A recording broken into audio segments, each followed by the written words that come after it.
오늘은 레위기 개관 두 번째 시간입니다. 우리 지난 시간에 레위기가 어떻게 구성되어 있는지 보았습니다만 다시 한번 좀 전체적으로 살펴보겠습니다. 레위기의 구성입니다. 1장부터 7장까지는 5대 제사가 나와 있습니다. 8장부터 10장까지는 그 제사를 이제 집전하는, 예식을 집전하는 제사장을 세우는 그런 모습이 나옵니다. 그렇게 제사를 드리고 또 제사장을 세워서 하는 일들은 하나님의 백성답게 거룩하게 살기 위한 것입니다. 그래서 11장부터 15장에 보면 정결한 것과 부정한 것을 이렇게 나누어 두었습니다. 그리고 16장에는 이스라엘 백성 전체가 하나님 앞에서 속죄하는 대속죄일 욤 키푸르라고 부르는데요. 욤 키푸르, 대속죄일에 대한 이야기가 나옵니다. 그리고 오늘은 우리가 17장, 18장 오늘 아침에 묵상하였는데요. 17장부터 27장까지는 이제 정결 예법, 거룩한 삶을 살아가는 방법에 대해서 자세히 알려주는 그런 것이 나오고 있습니다. 이런 정결 예법, 또 예배, 제사, 또 부정한 것과 정결한 것, 이 모든 것을 나누는 목적은 하나입니다. 어떤 백성이 되라고 하는 것이겠습니까? 거룩한 백성이 되라. 모세에게 말씀하십니다. 이스라엘 백성들에게 나아가서 백성들에게 말해라. 너희는 거룩하라. 이는 나 여호와 너희 하나님이 거룩하기 때문이다. 레위기 19장에 나오는 말씀입니다. 19장 2절 말씀. 하나님은 거룩하신 분이십니다. 저와 여러분, 우리 모두는 하나님의 백성으로 선택함을 받았습니다. 내가 너를 지명하여 불렀나니 너는 내 것이라. 이사야 43장 1절에 그렇게 말씀하고 있습니다. 하나님께서 왜 우리를 부르셨습니까? 이 세상 가운데서 하나님 백성다운 삶을 살라고 불러주셨습니다. 하나님 백성다운 삶은 거룩한 삶입니다. 어떤 것이 거룩한 것이냐? 여러 가지 이야기할 수 있겠습니다만 거룩의 첫 번째 길은 구별되는 것입니다. 세상에 살고 있지만 세상 사람들과 똑같이 살지 않는 것입니다. 구별된 모습이 있어야 합니다. 그렇다고 우리가 세상에 사는 사람들과 완전히 다른 것은 아닙니다. 물론 여러분, 이 모습 이대로 미국에 가면 여러분들이 좀 튀어 보입니다. 달라 보여서. 우리 이제 둘째 아이가 좀 전에 우리 인천공항에 도착해서 이렇게 이제 지금 버스를 타고 내려오고 있는데, 제가 이제 거의 3달 좀 안 됐습니다만 세 달 조금 안 돼서 이제 한국에 오게 됐잖아요. 그래서 야, 인천공항에 오니까 어때? 그랬더니 어색하다는 거예요. 왜 어색해? 그랬더니 피부 색깔이 달라서 한 3개월 가까이는 다 그냥 뭐 피부 색깔이, 우리는 검다 그러는데 그 에티오피아 사람들은 검다면 엄청 싫어한대요. 그래서 무슨 색깔이냐면 커피색이라고 그렇게. 블랙이라고 하면 자기 블랙 아니라고 이렇게 까만치 않다고. 자기는 커피 색깔을 갖고 있다 이렇게 이야기를 한다는데 자기가 재밌죠. 그래서 뭐가 다르냐 그랬더니 공항에 어떻게 적응이 안 된대. 왜? 사람들이 피부 색깔이 달라서. 여러분, 우리는 다 이 세상에 뭐 딴 나라 가서 살지 않고는 다 비슷한 피부색. 특별히 우리나라 사람들은 이제 다 피부색도 비슷하고 얼굴 생긴 것도 비슷하고 눈도 그렇고. 여러분, 미국에 갔더니 공부하는 학생 중에 눈동자 색깔이 무슨 색깔이 있는지 압니까? 파란색이 있습니다. 파란색. 머리는 노랗고 금발이고 눈은 파랗습니다. 눈동자가. 처음 봤어요. 근데 우리는 뭐 다 똑같이 생겼어요. 그렇죠? 예, 눈동자 색깔 다 똑같습니다. 이목구비 다 비슷하고 머리 뭐 저도 지금 염색해서 감았습니다만 이제 까맣다가 하얘지고 뭐 다 똑같아요. 노란 머리, 빨간 머리. 묘계 같은 신기한 거는 빨간 머리가 있습니다. 빨간 머리가.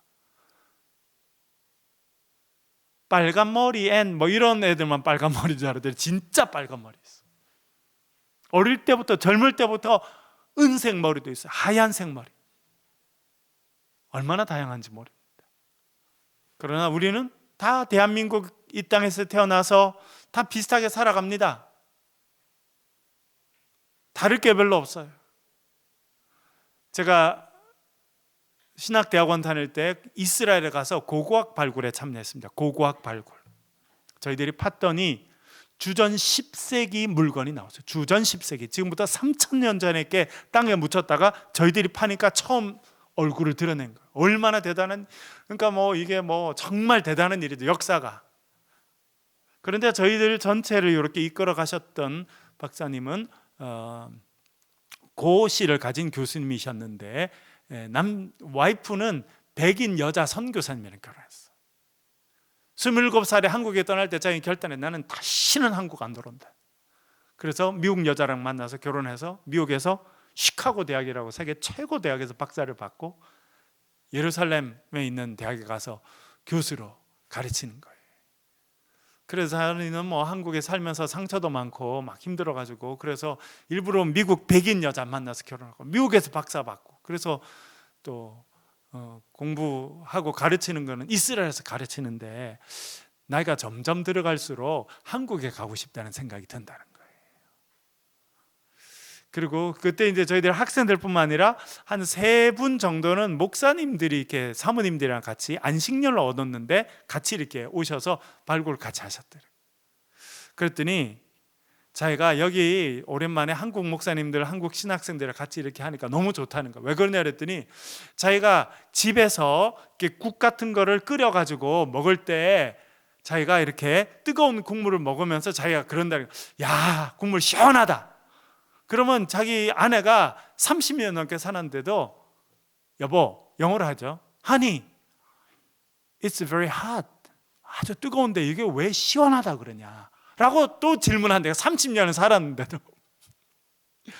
그래서 자기가 뜨거운 국물 먹으면서도 야, 시원하다 이렇게 마음껏 할 수 있는 데 가서 살았으면 좋겠다 이런 생각이 든다. 그런 이야기를 하시더라고요.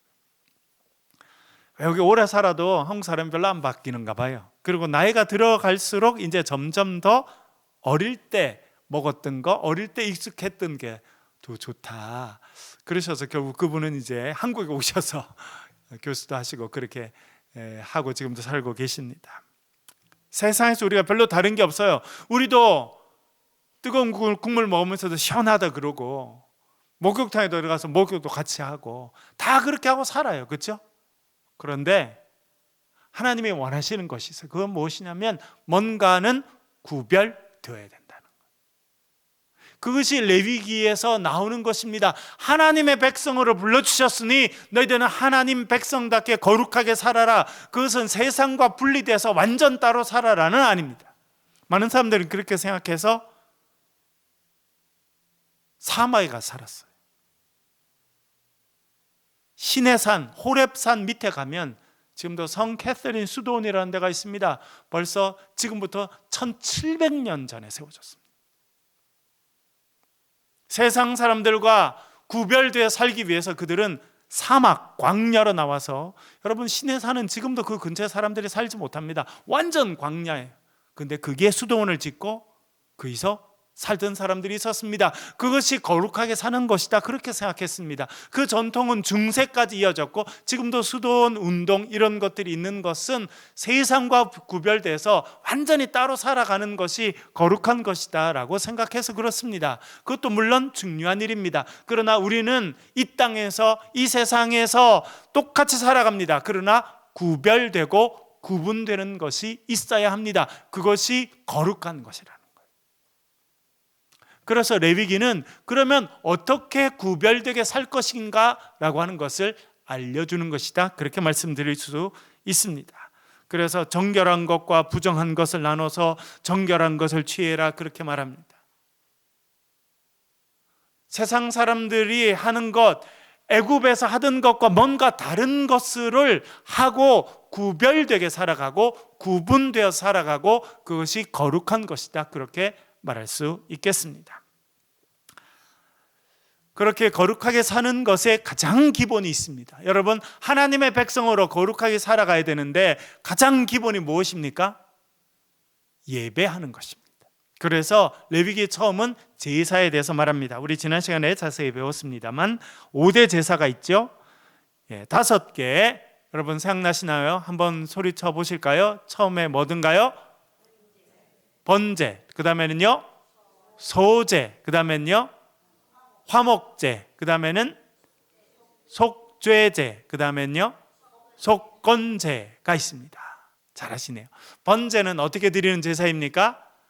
다 태워서 드리는 제사고, 소제는요 곡식, 우리가 이번에 추수감사절 할 때 곡식을 갖고 오고 채소를 갖고 이런 게 다 이제 소제로 드리던 것의 연장성산에 있는 겁니다. 그냥 사람들이 그냥 갖고 온 것이 아니라 사실은 구약 성경의 소제는 그들이 드린 기른 곡식들, 그런 것들을 갖고 나와서 그걸로 드린 것이었죠. 그래서 소제는 곡식을 드리는 것입니다. 화목제는 감사의 제사입니다. 속죄제는 내가 죄를 지었을 때, 특별히 하나님 앞에 죄를 지었을 때 그 죄를 속하기 위해서 드리는 제사가 속죄제. 속건제는 하나님의 성물이나 혹은 다른 사람에게 피해를 입혀서 그것을 보상하는 것에, 죄를 뭔가 성물을 상하게 했으면, 또 다른 사람의 어떤 물건을 상하게 했으면 그것이 죄가 되었기 때문에 속죄해야 될 뿐만 아니라 속죄하면서 보상도 해줘야 되는, 몇 퍼센트, 몇 분의 몇을 더한다는 것입니까? 5분의 1, 20%를 더해서 이렇게 해주는 거예요. 말로만 미안해 이렇게 해서 안 되는 거예요. 말로만. 하나님 앞에 와서 염소를 드리고 양을 드리고 하나님 제가 또 잘못했습니다 라고 하나님 앞에 한 이후에는 어떻게 된다는 겁니까? 친구에게 가서, 피해를 당한 사람에게 가서 제가 잘못했습니다 라고 하고 그 손에 입힌 것에 5분의 1을 더 플러스해서 그래서 전달해. 4가지 드리는 방법에 대해서도 말씀드렸습니다. 4가지 말씀해 보실까요? 뭐가 있던가요? 화제, 그 다음엔요 거제, 또 요제, 마지막은요 전제. 화제는 어떻게 하는 것입니까? 불로 태워드리는. 번제도 다 태워드릴 때 번제로 드리는 것은 보통 이제 화제입니다. 불로 태워드리는 거고요. 2번째 거제는 어떻게 하는 겁니까? 위로 이렇게 쭉 높이 올려들어서 하나님께 드립니다 라고 하는 그런 의미를 갖고 있습니다. 요제는 어떻게 하는 겁니까? 흔들어 드리는 건데 앞으로 이렇게 쭉 내밀었다가 이렇게 가져왔다가 또 내밀었다가 가져왔다가 이렇게 하는 것이 요제입니다. 물론 나중에는 옆으로 흔들지만, 옆으로 흔드는 것도 있습니다만 주로는 앞뒤로 이렇게 제가 하나님 앞에 이것을 내어드립니다 라고 하는 것이고, 거둬드리는 것은 하나님 주신 것을 제가 받습니다, 그런 의미를 갖고 있습니다. 4번째는 전제입니다. 전제는 어떻게 하는 겁니까? 부어서 드리는 겁니다. 부어서. 포도주나 좋은 기름 같은 것을 이제 부어서 드리는 것이다, 그렇게 말씀드릴 수 있겠습니다. 이렇게 제사가 5가지가 있고 드리는 방법은 4가지가 있습니다. 그런데 이 제사는 아무나 드릴 수가 없었습니다.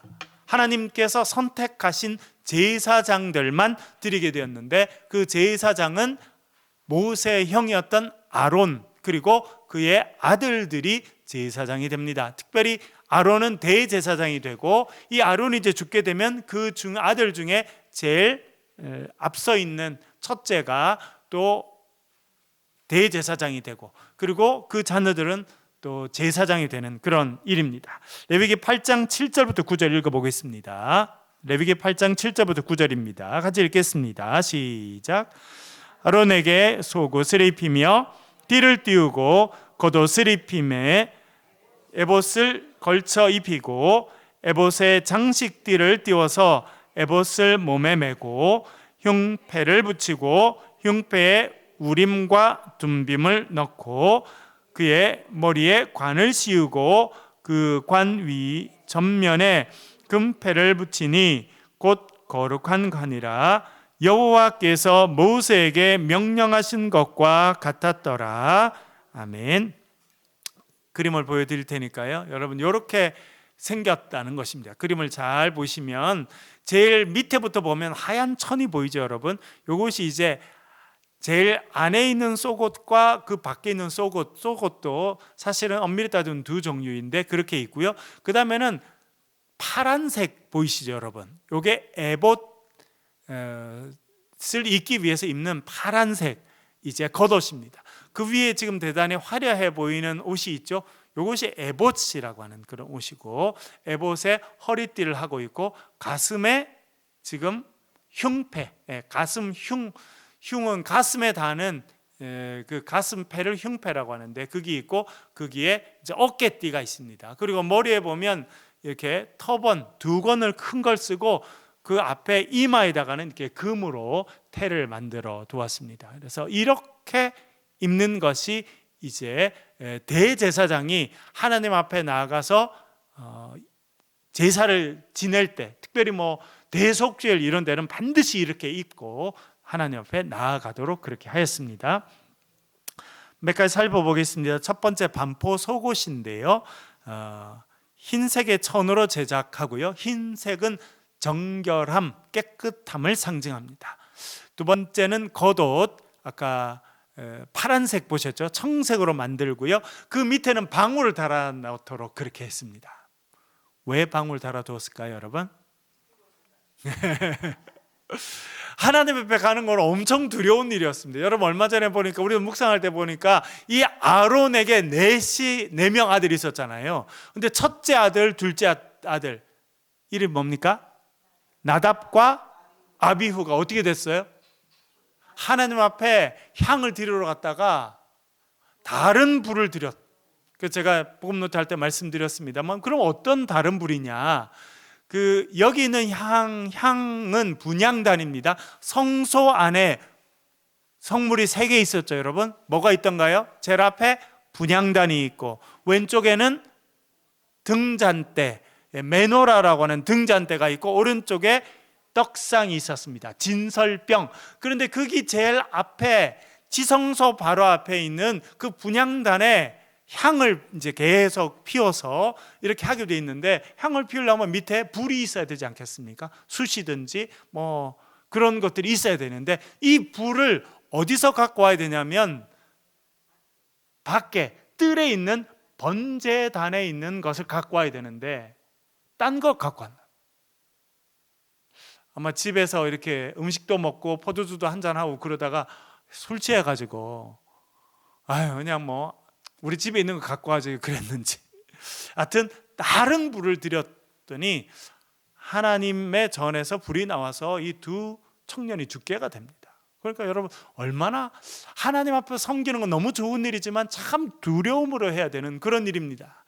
이 대제사장이 입는 이 청색 겉옷 제일 밑에는 금과 은으로 만든 방울을 달아놨어요. 그래서 이 걸을 때마다 방울이 울리도록 그렇게 했습니다.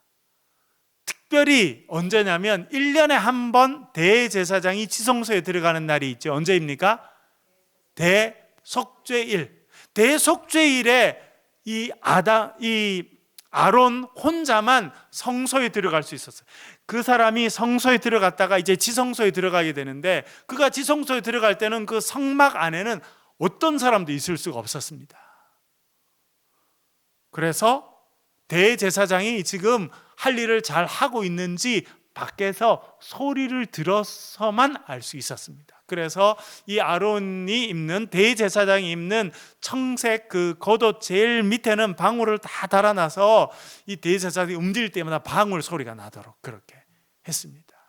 그리고 어떨 때는 정말 하나님 앞에 온전히 하나님이 정해 놓으신 대로 그렇게 하지 못하면 죽을 수도 있기 때문에 이제 방울 소리가 안 나고 오래 기다리면 대제사장이 죽었나? 그렇게 생각할 수 있거든요. 그래서 어떻게 보면 그런 신호, 지금 계속 살아서 잘 움직이고 지금 해야 될 일을 잘 하고 있다라고 하는 것을 알려주기 위해서 이 청색 옷 밑에다 방울을 달아놓은 거예요.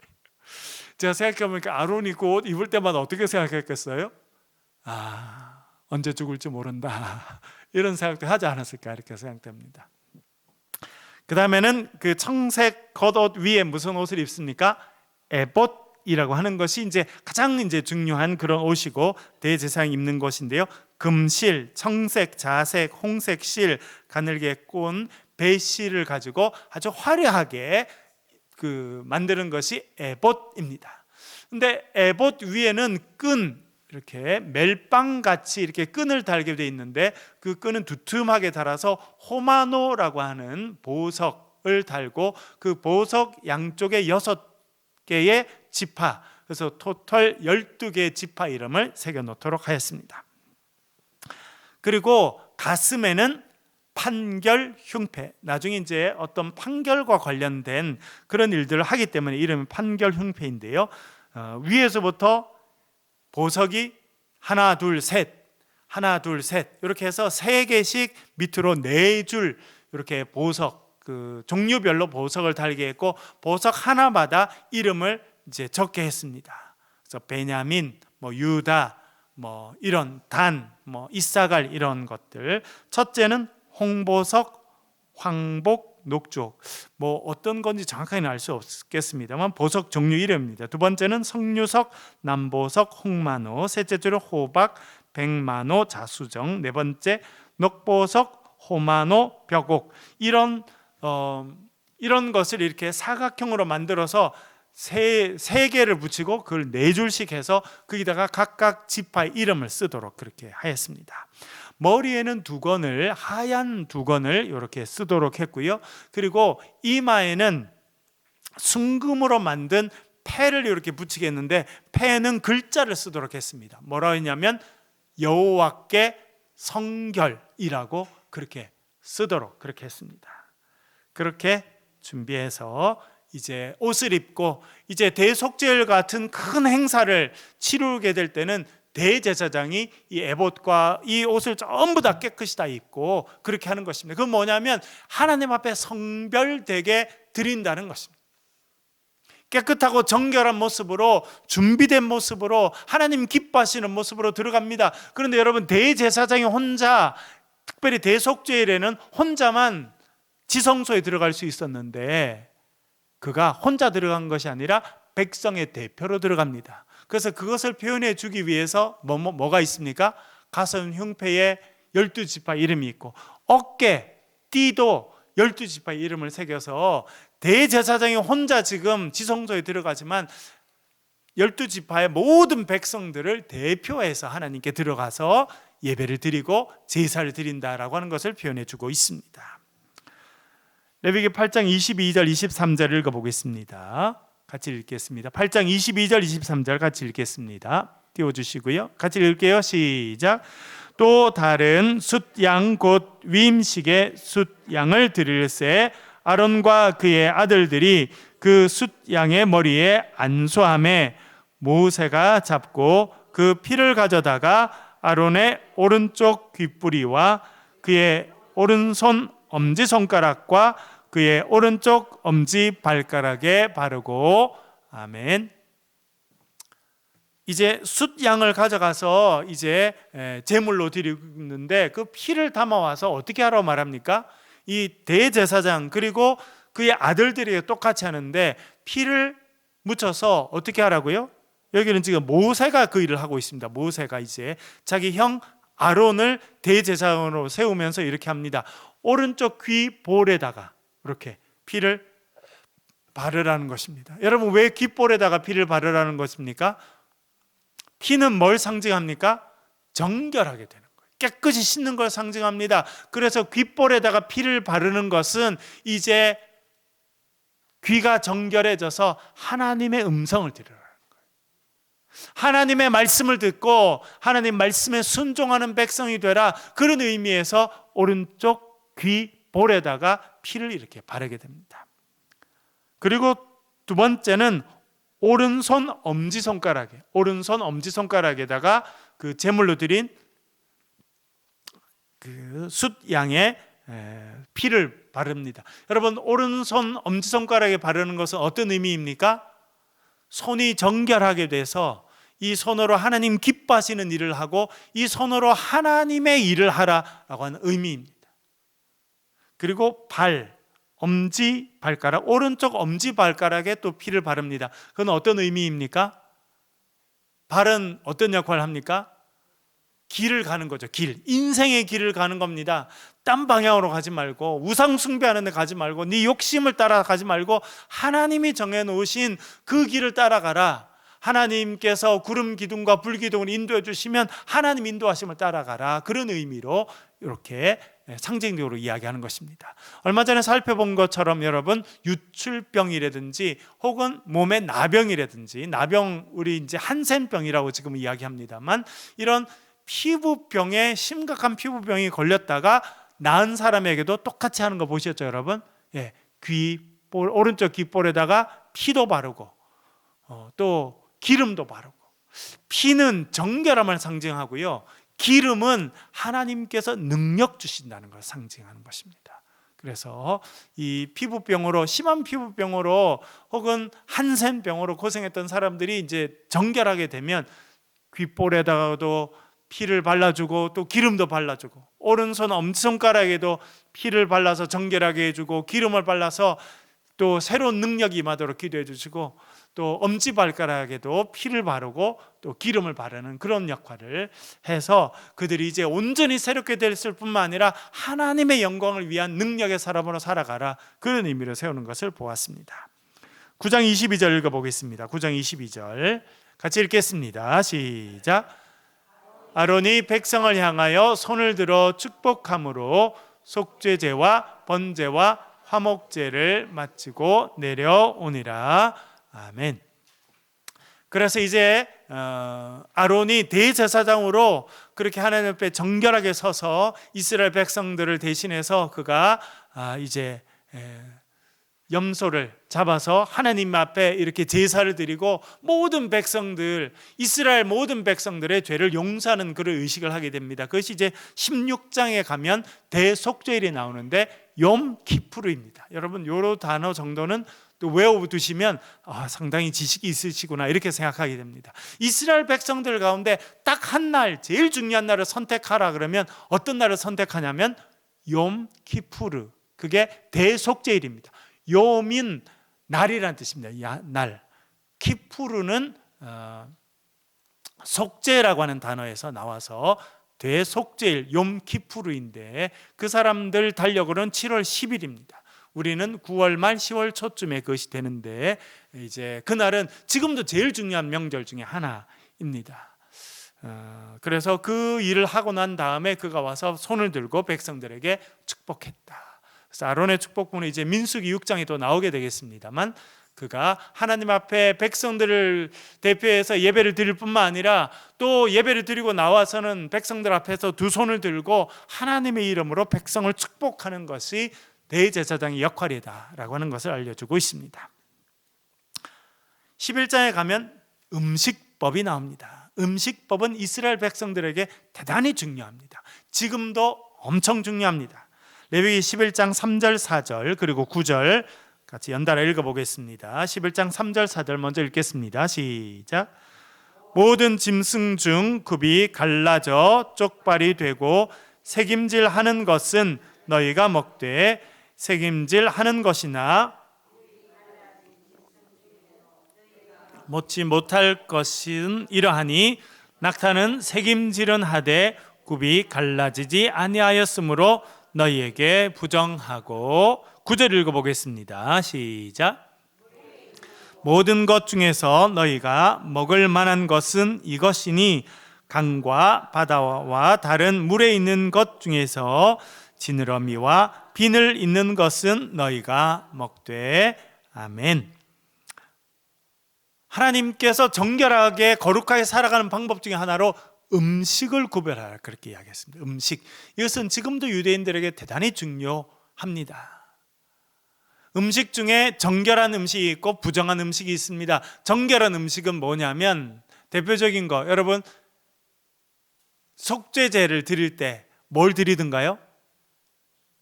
소를 드리고 양을 드리고 염소를 드리고. 근데 그것도 없는 사람은 뭘 드리든가요? 비둘기. 그러니까 이거는 다 먹을 수 있는 거예요. 이렇게 발이 굽이 이렇게 두 개로 나누어지고 되새김질을 하는 것은 정결한 것입니다. 굽이 갈라져 있지만 되새김질을 하지 않은 것은 부정합니다. 대표적인 동물이 뭡니까? 돼지. 그래서 유대인들 그리고 아랍 사람들도, 그리고 이번에 보니까 에티오피아 사람들도 안 먹습니다, 돼지를. 그래서 지난번에 에티오피아에서 목사님 한 분 오셔가지고 우리 교회 설교했잖아요. 그래서 고기를 사주면 뭐냐고 꼭 물어봐요. 그래서 돼지고기는 먹지 않는다, 이렇게 돼 있더라고요.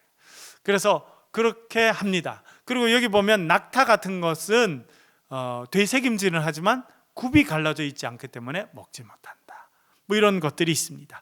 또 바다나 물에 있는 것 가운데 먹을 수 있는 것은 뭐라는 겁니까? 지느러미가 있고 비늘이 있는 것은 먹을 수 있지만, 다시 말해서 지느러미가 없거나 비늘이 없는 건 못 먹는다는 겁니다. 대표적인 게 뭡니까? 장어 같은 거, 꼼장어 이런 거 못 먹습니다. 뱀장어, 꼼장어 못 먹. 그래서 제가 그때 제가 이스라엘에 갔을 때 가서 우리 가이드를 해주는 분이 히브리 대학에서 공부하던 선배였는데, 한 번은 갈릴리 호수가 엄청 말라가지고 물이 많이 빠졌대요. 그래서 장어가 많이 잡혔대요. 그래서 유태인들이 다 못 먹어서 한국 사람들이 너무 잘 먹었다고, 뭐 그런 이야기를 이렇게 음식을 구별해 놓은 것은 무엇이냐면, 매일 음식을 먹을 때 하나님의 백성임을 기억하라는 뜻입니다. 막 먹지 말라는 거예요.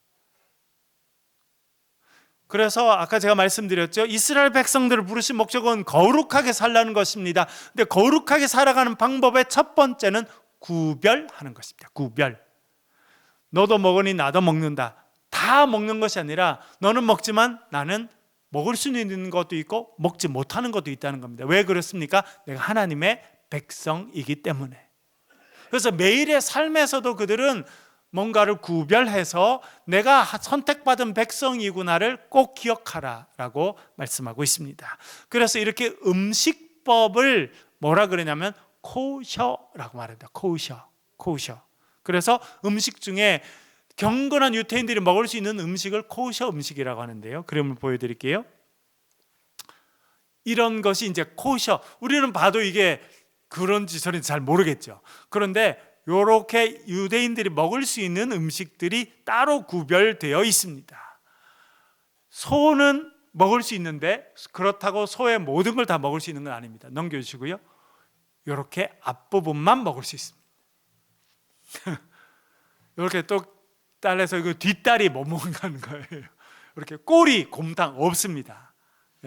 그래서 유대인들이 고기를 잡으면 이렇게 코셔에 관련된 앞부분만 유대인들에게 유통해서 유대인들이 먹고 뒷부분은 유대인 아닌 사람들이 먹습니다. 그러니까 우리 같은 사람은 싸게 먹을 수 있는 거예요. 뒤에 뭐 뒷다리 이런 거는 이렇게 싸게 나와서 이제 먹을 수 있는 거예요. 예전에 미국에 같은 사람들은, 옛날에 60년대 70년대 미국 사람들은 소, 우족 이런 거 안 먹고 꼬리 이런 거 안 먹어서 다 공짜로 받아서 먹었대요, 그때. 근데 어떤 이렇게 음식을 구분하는 것들이 이제 유대인들에게 있는데, 그 중에 유대인들이 소도 다 먹는 것이 아니라 그 중에 이렇게 딱 부위가 정해져 있습니다. 그 부위를 먹어야 돼요. 또 넘겨주시고요. 그러면 먹을 수 있는 음식과 먹지 못하는 음식을 어떻게 하느냐? 이 사람들이 다 마크를 달아놔요. 그래서 뭐 이렇게 히브리어로 써놓기도 하고, 이렇게 삼각형 거꾸로 해놓은 것 같이 생긴 이게 다윗의 별이거든요. 이렇게 붙여놓기도 하고, 뭐 때로 따라 이렇게 많이 있습니다만 기본은 KOSHER. 그래서 그걸 코셔라고 말하는데, 이 코셔 음식만 먹을 수 있습니다. 가운데 보면 K 이렇게 써. 요즘 이제 우리나라가 K 팝 K 푸드 이렇게 많이 나가는데, 그거는 우리나라 한 게 아니라 이렇게 K 써놓은 거는 코셔, 그러니까 유대인들이 먹는 음식입니다. 그래서 그다음 넘겨주시고, 이걸 잘 보면 여러분 이게 뭐겠습니까? 포도주 병입니다. 근데 포도주 병 가운데 잘 보시면 K자가 써 있는 거 보이시나요? K자. 이렇게 써 있는 포도주도 아무거나 먹는 게 아니에요. 포도주 똑같이. 그렇지 않습니다. 딱 보면 이 사람들이, 유대인들이 먹을 수 있는 거는 벌써 코셔라고 써 있든지 이렇게 K 마크가 돼 있든지 돼 있는데, 이번에 하나 된 것은 여기 자세히 안 보입니다만 K라고 써 있는데 옆에 P가 써 있더라고요. P가. 보이시나요? 보이는 분들 다음 주에 감사헌금 하세요. 지금 연세가 얼마큼 지금 이게 다 보인다는 거예요, 지금. 네. 감사하고요. 이게 무슨 뜻이냐 했더니, K는 코셔라고는 뜻인데 P는 패스오버, 유월절 때 먹을 수 있는 거예요. 더 구분되어 있다는 거 이번에 저도 알게 됐어요. 예, 내려주셔도 좋겠습니다. 예. 그럼 왜 그렇게 하느냐? 여러분, 유럽에 많은 음식, 특별히 저도 LA 살았는데 LA 근처에는 유대인들이 엄청 많습니다. 그래서 LA에 있는 큰 슈퍼마켓 가면 꼭 슈퍼마켓 한쪽 끝에 코셔 음식만 파는 난을 다 만들어 놨어. 그리고 유대인들은 꼭 와서 그걸 사 먹습니다. 훨씬 비싸요. 제가 거기서 사업하시는 한국 분을 한번 만났는데, 이분이 유대인들랑 사업을 많이 하는데, 자기가 아는 유대인은 엄청 큰 비즈니스를 하는 그런 사람인데, 이 사람은 삼시세끼 코셔 음식만 먹는답니다. 그런데 그 중에 프리미어 코셔가 있대요. 그냥 코셔도 종류가 또 있대요. 자기들 말로는 코셔 중에서도 최상급 코셔가 음식이 따로 있대요. 그래서 그 사람은 그것만 먹는다. 그래서 그게 뭐가 다른데 그랬더니, 그거는 이 코셔 음식이 되려 그러면 재배할 때부터 달라야 됩니다. 여러분, 밭에 심었을 때 재배할 때부터 다르고, 이것을 수확할 때부터, 유통시킬 때부터, 음식을 조리할 때부터 다 코셔 법에 따라 해야지만 코셔가 되는데, 그러면 프리미엄 코셔가 뭐가 다르냐 그랬더니, 그거는 재료를 다 준비해 온 다음에 랍비를 모셔온대요. 그래서 랍비가 음식 재료, 아직 음식 되기 전에 음식 재료 앞에서 축복 기도를 해준 그 재료를 가지고 음식을 이렇게 딱 만드는 거는 딴 거보다 3배가 비싸답니다. 똑같이 생겨도. 그래도 그걸, 참 특별한 분들이 있다. 제가 뭐 직접 못 만났습니다만 그렇게 했습니다. 여러분들, 그것이 어떻게 보면 되게 유별나다 이렇게 생각하는데, 여러분, 그것이 유대인들이 내가 하나님의 백성이다라고 하는 생각을 갖도록 그렇게 해서, 여러분, 유대인들이 사실은 2000년 가까이 나라 없이 떠돌고 살았거든요. 2000년 가까이 나라가, 정착해서 사는 다른 나라가 없고, 뭐 미국에 가서 살고 유럽에 가서 살고, 심지어 중국에도 와서 유대인들이 많이 살았어요. 예, 그래도 그 사람들의 정체성을 잊어버리지 않고 말을 잊어버리지 않아서 1947년 나라가 독립해서 다시 쓰면서 지금 그렇게 영향력을 발휘하는 나라가 된 것은 이런 의식이 중요해요. 여러분, 이건 엄청나게 중요한 일이에요. 우리나라도 엄청나게 좋은 그런 민족성을 갖고 있습니다. 열심히 있고 자부심이 있고 그렇게 우리나라 크지 않지만 그런 자부심을 갖고 살아가는데, 지금은 점점 그게 약해지고 있는 것이 참 좀 아쉬운 일입니다. 그런데 뭐가 더 중요하느냐, 하나님의 백성으로 내가 부름받았고 하나님 백성으로 산다라고 하는 의식이 얼마나 중요한지 모릅니다. 그것이 음식을 통해서라도 그렇게 교육한 것입니다. 여러분, 하나님께서 저와 여러분들을 하나님의 거룩한 백성으로 불러주셨습니다. 하나님의 백성답게 이 땅을 살아가는 저와 여러분 되시길 주의 이름으로 간절히 축원합니다.